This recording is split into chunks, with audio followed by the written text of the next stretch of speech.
विपक्ष वाले क्या कर रहे हैं, भाजपा क्या कर रही है, ये मेरा सरोकार का विषय नहीं है। सामान्य नागरिक के तौर पर जैसे आप सुन रहे हैं वैसे हम भी सुन रहे हैं, लेकिन इस पर जो मैंने पहले कहा है वो आपको दोबारा रिपीट कर देता हूं।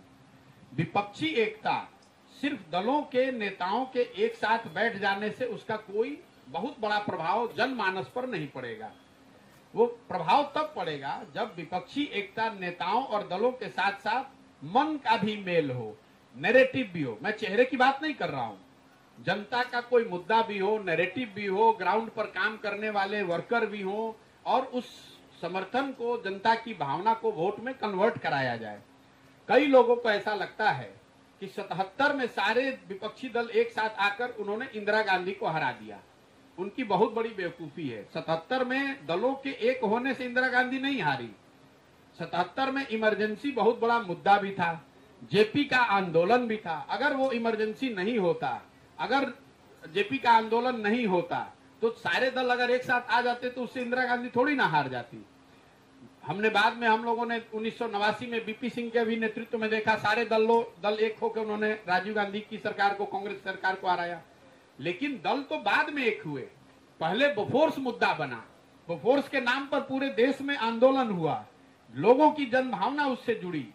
तो जब तक आप वो नैरेटिव नहीं लाते, तो मान लीजिए कि नीतीश कुमार कलकत्ता में अगर बैठ जाएं, तो उससे कलकत्ता में या वेस्ट बंगाल में रहने वाले लोगों की जनभावना पर क्या असर पड़ेगा। अगर ममता बनर्जी आज समस्तीपुर में आ जाए, तो समस्तीपुर की जनता क्या जो विषय है, इनको इससे क्या मतलब है कि यहाँ स्टालिन आकर बोल रहे हैं कि ममता बनर्जी बोल रही हैं। तो विपक्षी एकता लोकतंत्र की एक प्रक्रिया है, हो रही है, अच्छी बात है, लोकतंत्र मजबूत होना चाहिए।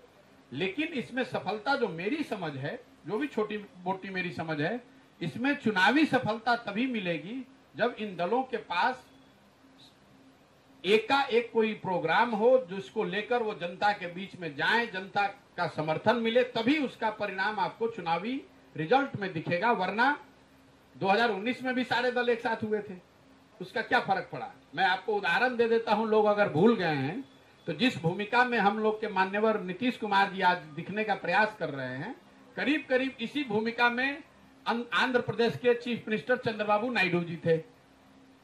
देश की तो बात छोड़ दीजिए, अपने आंध्र प्रदेश में चंद्रबाबू नायडू बुरी तरह हार गए। तो नीतीश कुमार जी या कोई जो भी व्यक्ति एका करने की कोशिश कर रहा है, जब तक जनता के मुद्दों पर सहमति नहीं होगी और जनता में उसका कोई ट्रैक्शन नहीं होगा, तब तक मुझे नहीं लगता है कि इन प्रयासों का कोई बहुत बड़ा असर होगा। हाँ, ये जरूर है कि इतने सारे दल अगर साथ में आएंगे तो मीडिया कर्मियों के लिए एक उत्सुकता की विषय है। समाज का एक छोटा वर्ग जो सामाजिक राजनीतिक तौर पर जागरूक है, उसको भी फर्क पड़ता है, भाई सब लोग साथ में आ रहा है, ठीक है, तो लोकतंत्र की